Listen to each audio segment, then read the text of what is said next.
Chief, wake up. Wake up, Chief. Oh, good, you're awake. Here's a battle rifle, a dude, and this sound effect. Everything you need to make a great Halo game. It's 2004, and we need you, Chief. Isolate that signal. Master Chief, you mind telling me what you're doing on that ship? Sir, finishing this fight. There's nothing more frustrating than an incomplete story. To be so invested in an entire universe, its characters, and their struggles, only for any sense of finality to be missing. It drives some mad. We want that last piece of the puzzle because without it, we don't have the full picture. We want closure. But sometimes we can't always get what we want. While it's certainly frustrating for the consumer, an incomplete story is far more devastating for the creators. Imagine having a complete vision, devoting hours if not months into your work, crawling to the finish line, only for that line to be moved a little further. In 2004, Bungie Studios had faced this very dilemma. Rated M for mature. After releasing their groundbreaking game Halo 3 years prior and evolving combat, they were back again with the sequel, Halo 2 Combat. Bungie's sequel managed to improve virtually every aspect of its predecessor. Better combat, new weapons, a more epic story, monkey. Still, there was a small problem lurking underneath the surface. The story wasn't done. Bungie's overambition and their inability to let good enough be enough, combined with a tight schedule, made development for the game an absolute nightmare. Entire demos were scrapped, tons of unpolished features, and a story they simply couldn't finish in time for their release date. Which meant during the climax of Halo 2's story, Master Chief barrels towards Earth. The players were geared up to finish this epic story in a blaze of glory. Every mission in Halo 2 had been building to this moment. And then, the game ends. That's it? Yep, that's it. Go play some multiplayer now, Bungie said. But what about the fate of the galaxy? Finishing this fight. Does Master Chief die? Finishing this fight. Do I get to finish the fight? No. Fan reaction to this cliffhanger ending was less than positive. Finishing this fight. Fuck this! Bungie was on the verge of greatness, but deadlines had to be met and corners cut if Halo 2 was going to be released at all. A perfect ending had slipped through their fingers. And this decision to cut the story short was not one Bungie made lightly, as they were keenly aware of how frustrating of an ending this was. The whole climax of the game planned out on Earth, and we're not doing it, and that sucks. We failed spectacularly in public as far as the story was concerned. If you could improve anything from Halo 2, what would it be? What did you need to improve in Halo 3? The ending. Even official Halo strategy guides acknowledged it, because a big part of what made Halo special was that the story was just as compelling as the gameplay. And now in the story's triumphant second act, we had an early curtain call. Halo 2 was a product of crunch, and in a way became an epitaph for the piece of themselves Bungie sacrificed just to get it out the door. A monument to their sins. There is a silver lining, though. This game is great.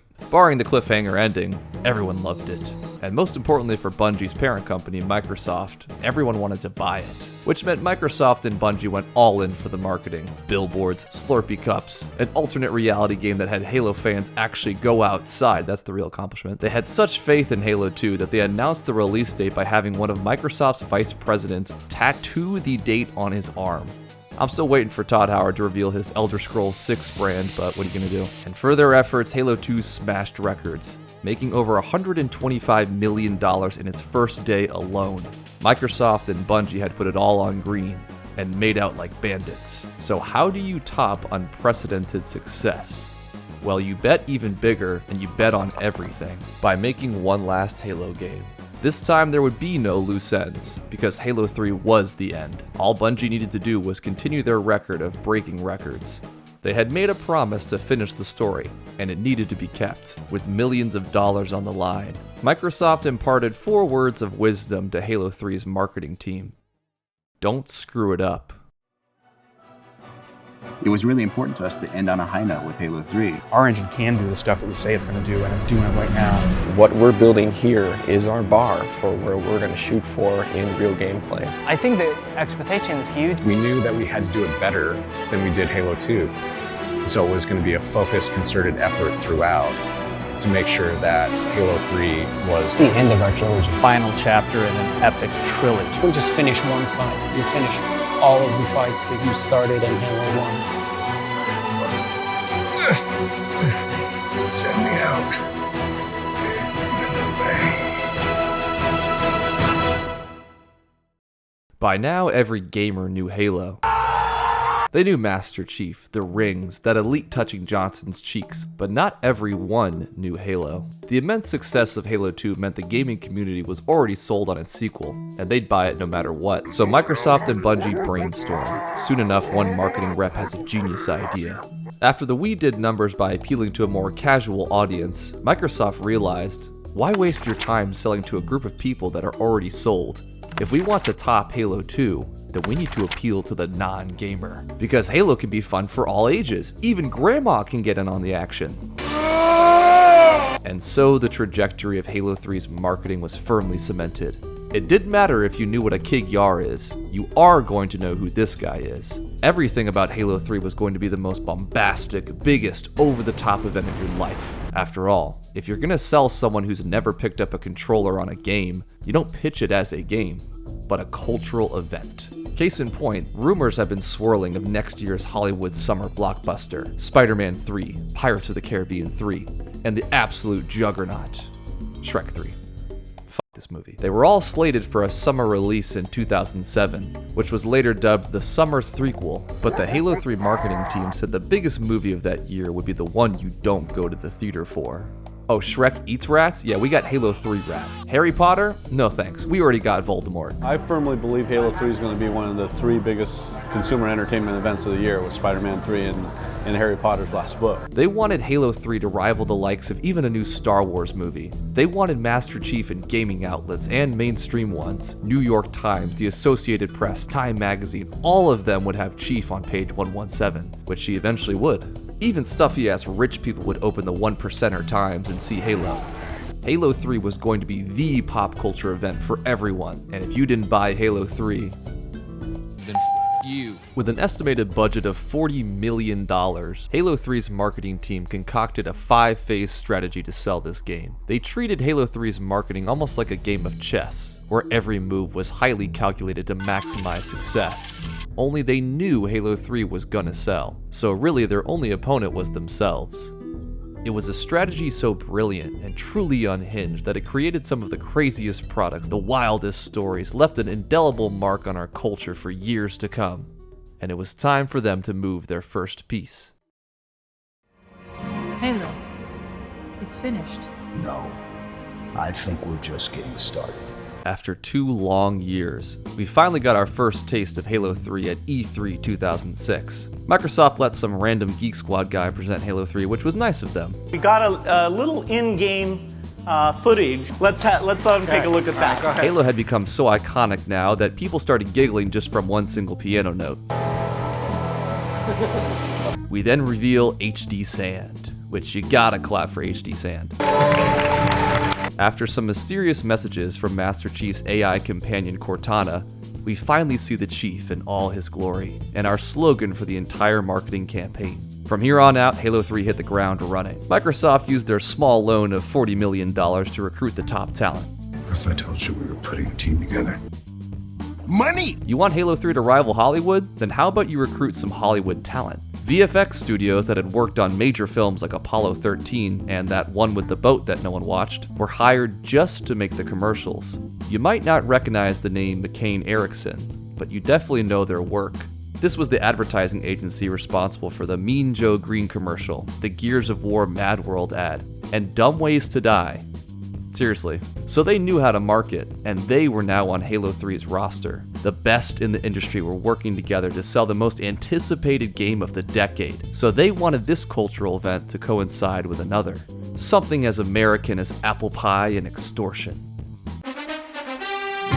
While everything about Halo 3 was going to be bigger, from its budget to its very themes, you would think the general public's first look would have been grandiose and maximalist. Something so insane I'm literally gonna die. But our earliest look was quiet. An intimate moment, a brief respite from the chaos soon to come. A quiet, starry night. Microsoft had made a bold move. During a commercial break on Monday Night Football, the aptly named Starry Night ad aired for the first time to 7 million people, with later re-uploads on YouTube further boosting those numbers. This was not some teaser shown at a video game conference. This was one of the biggest broadcasts in the United States. And there was Halo. It seems benign today to see a video game commercial during a football game, but in 2006, gaming as a whole was still breaking into mainstream culture. So to see a full-length ad with actual lore drops from a game with this during primetime television, this was insane. It was such a major event for the time that people were tuning into the game just to watch the Halo commercial. The Panthers were playing, so I don't blame them. And the reception was stellar. Football fans praised the commercial for its accurate portrayal of getting a concussion. And gamers loved it because Halo. Microsoft had to follow this up, and they would do so by asking a simple question. What if Halo was real? Huh? Live action Halo, Steve.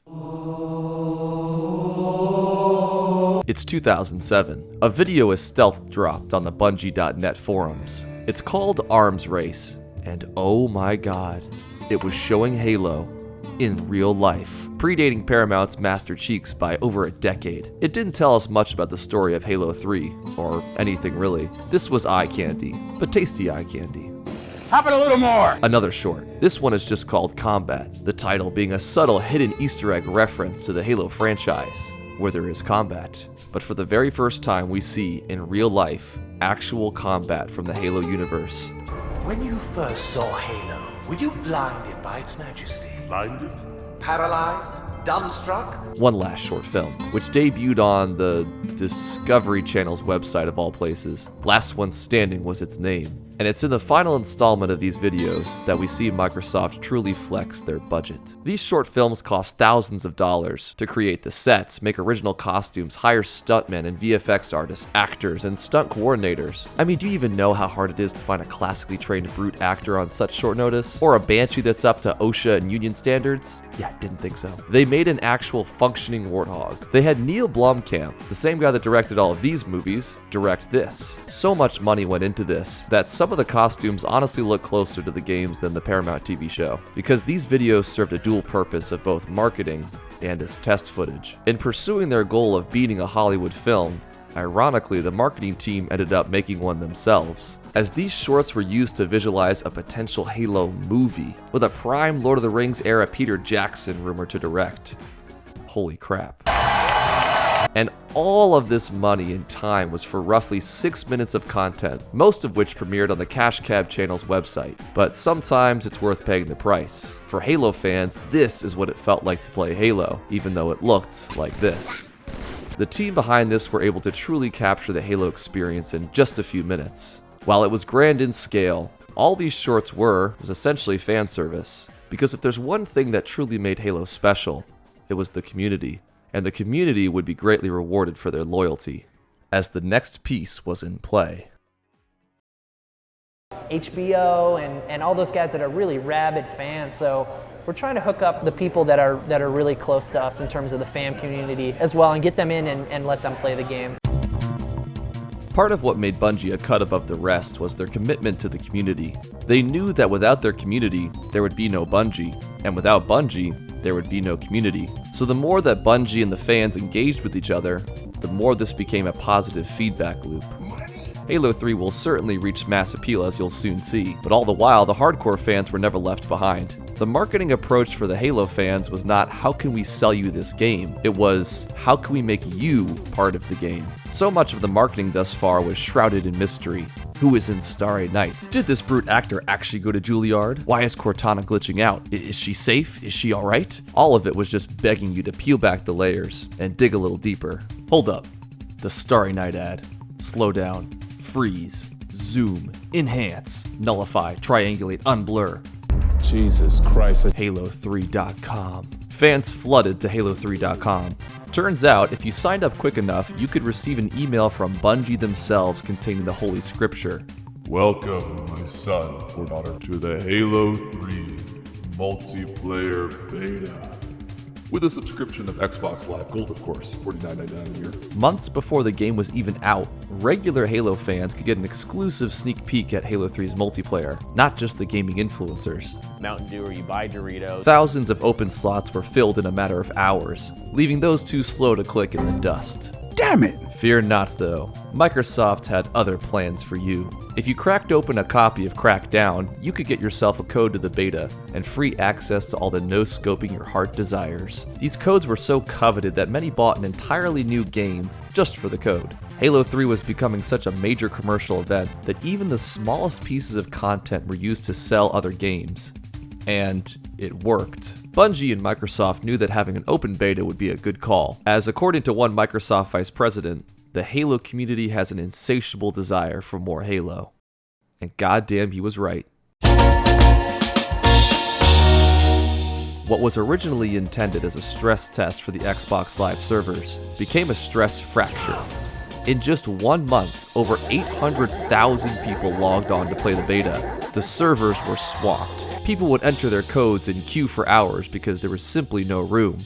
Y'all server is down.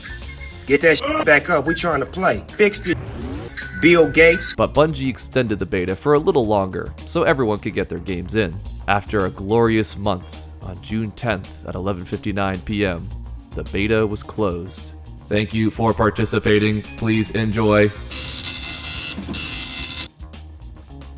The fans had been feasting on Halo 3 content for a solid month, but Bungie wasn't done cooking. Bungie would post weekly updates about the game on Bungie.net for all your latest Halo 3 news.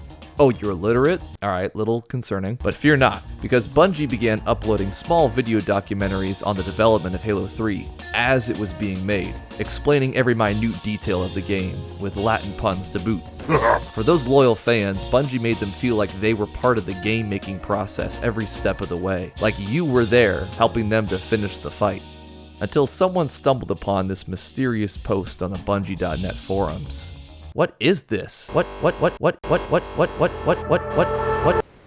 Reclaimer, thank goodness. Finish this particular fight. Bungie and Microsoft still had a few $1 million floating around, so the Halo 3 marketing team looked at their options and said, screw it, let's do an ARG. Since they had done a similar tactic for Halo 2's marketing to incredible success, why not do it again? They called it Project Iris, and it started with Bungie posting on their forums, role-playing as a rogue AI, before it was annoying. This AI claimed it hacked into Bungie's servers and began to answer fans' questions. When asked what year it was, it responded with this, which of course opened a whole can of worms. The Gregorian calendar, what does it mean? The AI would also frequently post this cryptic image, a symbol from the ancient Halo species, the Forerunners. Long story short, and lots of schizo posting later, this eventually led Bungie and Microsoft to hire a group of actors to campaign in the middle of Times Square for a completely made-up cult called the Society of the Ancients, or this fake cult claimed to have seen the Forerunner symbols in real life, praising the glory of the Forerunners, a made-up species. We're now reaching levels of marketing that are beyond science. Like true conspiracy nutjobs, their ensemble was complete with picket signs and flyers, selling this act so well that I'm sure in 2007 some people walking by actually thought they were crazy. But today we just call them podcasters. With more and more details coming out, it only generated more positive buzz for Halo 3. Every detail led to rampant speculation about what this would say about Halo 3. Are these guys in on Halo 3? Is soda part of Halo 3's marketing? Is this crazy homeless man pissing on the sidewalk actually a Halo 3 ARG reference? Much to the marketing team's delight, notice the one through line in all these stories. Halo 3 was getting its name out there. Eventually the ARG ended with the AI posting a countdown to Halo 3's launch. And if it's any indication just how much Microsoft and Bungie invested into this, there's a video by Rocket Sloth breaking down every single detail of Iris. It's over half an hour. This may sound like a shock, but the general masses did not closely follow a forum-based conspiracy alternate reality game. Iris was a move solely for the most dedicated Halo lore lovers. Now we needed the regular consumers to buy in. It was finally time for Microsoft to go balls to the wall and plaster Master Chief in every facet of your life. No one would escape his gaze. Until this game was released, the world was going to quite literally eat, sleep, breathe Halo 3. Fuck the chessboard. Microsoft threw on Hungry Hungry Hippos and said, Consume. Merchandising, where the real money from the movie is made. Me. Finishing this fight. Adorable. One of the product managers for Halo 3's marketing team stated that Halo 3 wasn't about video games. The franchise had to become part of pop culture. To become part of popular culture, you must first become popular with the people. You need to have such brand awareness that baby's first words should be, "I need a weapon." So Microsoft started scoring tons of brand deals. Prepare yourselves. The product tie-ins are coming. Since Halo and Master Chief had become the face of Xbox, you gotta have a Halo 3 Special Edition Xbox 360 with exclusive Halo 3 Xbox 360 dashboard theme. How about instead of just buying a copy of Halo 3, you try the Halo 3 Limited Edition, or better yet, buy the Legendary Edition for $120 and receive an actual Master Chief helmet. It's so cool and legendary. The holy grail for any Halo fan. You think I'm being dramatic? Look at this picture and tell me this isn't a religion, and this isn't our holy grail. Only you can't wear it because the bottom of it looks like this. No, go ahead. Try to put your head in there. He can't put his head in there. Still have mine that I've been borrowing from my older brother for the past decade. I'm recording this line on my Halo 3 wireless headset. Only $59.99. Might I recommend pairing your console with a Halo 3 Special Edition controller, which of course comes with its own Halo action figure. Speaking of toys, we got Master Chief toys, Brute toys, Arbiter action figures with over 20 points of warticulation. Master Chief action figure if you got bonked on the head. That's a nice tabletop board game you got there. Be a shame if it didn't have a Halo 3 minifig tie-in. Also still have one of these. Oh sorry, you wanted an original Halo board game. Here you go. Oh sorry, you said trading cards? My bad. Put them in your proprietary Halo 3 big ass box. Box. Wait! Before you start your Halo 3 Special Edition Xbox with Special Edition Halo 3 controller, don't forget to activate your Xbox Live Gold card with your Halo 3 Xbox Live card. Okay, hold on. Before you check out at GameStop, might I interest you in some Halo 3? Better purchase your copy using a Halo 3 gift card, only available at Virgin Megastores. I don't even have to write a joke about that one. A Kmart ad for a new TV. Might as well give this a look. Boo. What's Best Buy up to? Halo. There would be banners for Halo 3 hung up everywhere. You go to Target, Halo 3 aisle. You go to the grocery store, Halo 3 ad. My favorite is this banner that sounds more like a veiled threat than a marketing tactic. Actually, you know what? While you're out at the grocery store, can you pick me up something to drink? I'm thinking Halo 3 Mountain Dew, or Game Fuel as it was called. No, not the cans. I still have an unopened one right here. No, not the 2-liter. I want an exclusive aluminum bottle of Game Fuel, available at select retailers. 2 sealed Halo 3 Mountain Dews at this point. The original cola? Yeah. Here's to being violently ill. Make sure to store that Game Fuel in the Master Chief Game Fuel fridge. I won't actually tell you what ungodly ingredients are in Game Fuel. All I'll say is, better pack your Halo 3 insulin. Since Burger King is no stranger to finishing the fight, there was an entire Halo 3 Burger King meal, complete with Forerunner fries. Better yet, if you purchased the full meal, you could access exclusive screenshots of Halo 3 from the Burger King website. That's just insane. I mean, could you imagine getting your oil changed and the mechanic goes, "Hey, thanks for your patronage. Here's some leaked GTA 6 footage." How about some more food? Be sure to grab yourself a nice yummy bag of Halo 3 Doritos. This guy was not kidding. Head down to 7-Eleven and wash down the Halo 3 Doritos with a nice Halo 3 Slurpee in a limited edition Halo 3 Slurpee cup, which I also still have. Ladies, please, one at a time. You could even pre-order a copy of Halo 3 at 7-Eleven. Slurpee also held a competition where one winner who purchased a Halo 3 Slurpee could win a voice acting role in the upcoming Halo Wars spin-off. Supposedly they let the winner voice a Pelican pilot, but I like to imagine their first recording session with a Slurpee contest winner probably went like this. Tartarus, the prophets have betrayed us. You're just mad because I'll be able to do something with my fucking guitar in hands that you'll never be able to achieve in your entire life, kid. So yeah. You know, I really enjoy the Halo soundtracks. Why don't I buy the Halo 3 Zune that comes pre-loaded with the Halo soundtracks and a Zune exclusive episode of Red vs. Blue? Did you get your leg blown off in Afghanistan? Dang, that's crazy, bro. Can I offer you a military-themed Halo 3 Zune in this trying time? All military members get a discount. Oh, and thank you for your service. Let's talk swag. Halo 3 shirts. We got this one, and this one. Found your sweetheart and ready to pop the question? Might I recommend suiting up in a Halo 3 blazer? Available to select employees that sold the most Halo 3 pre-orders. Halo 3 head wrap. Halo hoodie. Take Chief on the go with the Halo 3 bag. Also comes in hiding the body size. Decorate your home with a giant rug of the Halo 3 disc. Okay, that one's from Etsy, but is it really as crazy as the Halo 3 car? That's right, Microsoft teamed up with Pontiac and Best Buy to give one lucky winner a fully kitted out Pontiac G6 with Halo 3 decals, premium Sangheli leather seats, dual monitor setup. Finishing the fight has never felt so luxurious. If you ignore the fact they used the Master Chief render from Halo 2 instead of Halo 3, but they fixed it later though. There was also the Halo 3 Hummer, which makes me really want to merge without looking. But you're in your junkie era, so you want speed. Feast your eyes on the official Halo 3 race car. You better hope it doesn't get lapped by the Wii car. That's not a joke, that's real by the way. The Chief car did finish the fight though, in 39th place. You just couldn't escape Master Chief. He was everywhere. Primetime television show, Chuck, Season 2, Episode 14, Holy Halo. Master Chief's on every screen? Then why don't you do some reading? Halo 3 girls. Please don't marry them, I'm still ironing my blazer, I beg you. They gave Master Chief his own wax figure at Madame Tussauds, which was debuted by Fallout Boy. I tried so hard to play Halo 3, but in the end, it doesn't even matter. Because Halo 3 was an official sponsor of the Linkin Park Project Revolution tour, where during their tour they would set up booths where fans could get a sneak peek at Halo 3. Microsoft, you've given us Halo 3 fries, Slurpees, and sodas. How did you know it's what us gamers need? Oh, I know what the gamers like. At this point, we were all in it together, said Zac Efron. Ludacris was here. Again. Bill Gates himself meticulously tested Halo 3's performance. Thoroughly.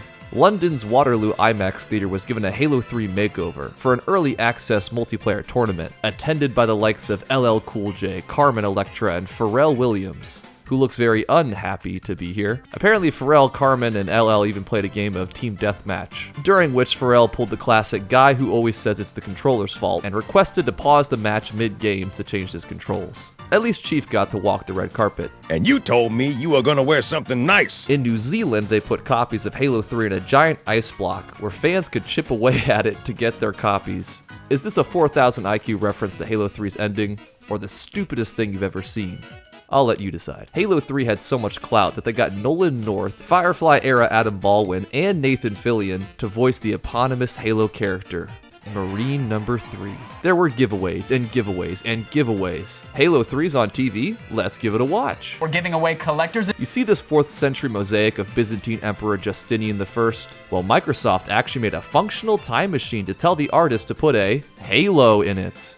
Bruh. Regular people were now very much aware of this game, because I'll never forget as a little kid on our family TV night, seeing a Halo 3 commercial and my mom says, "Oh, isn't that Master Chief guy?" She didn't call him Xbox or the Green Man, but Master Chief. All of this insane marketing, the sheer ubiquity of Halo 3's promotional material, was working. Halo 3 quickly became the fastest selling pre-order of its time. People who had never even owned an Xbox were considering buying one to play Halo 3. Major retailers like Best Buy and GameStop pledged to stay open past midnight for the game's release, very much encouraging people to stay that late just to buy it.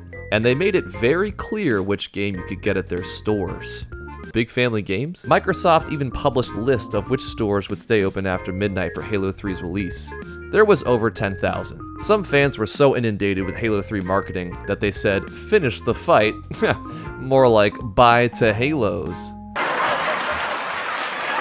But this saying was all in good fun, because the reality was, for all the grandiosity, at its core, people just really wanted to play the game. And for the last stretch of this advertising campaign, Bungie and Microsoft were going to give us one final effort to finish the fight. Something for us to truly believe in. If there's one reason why we're here, I would say it's because of the Chief. For Halo 3's final marketing move, $10 million were set aside just for this, simply titled Believe. If Halo's first foray into live action made Halo look like a real war, then the Believe campaign was going to make it feel real. And for better or for worse,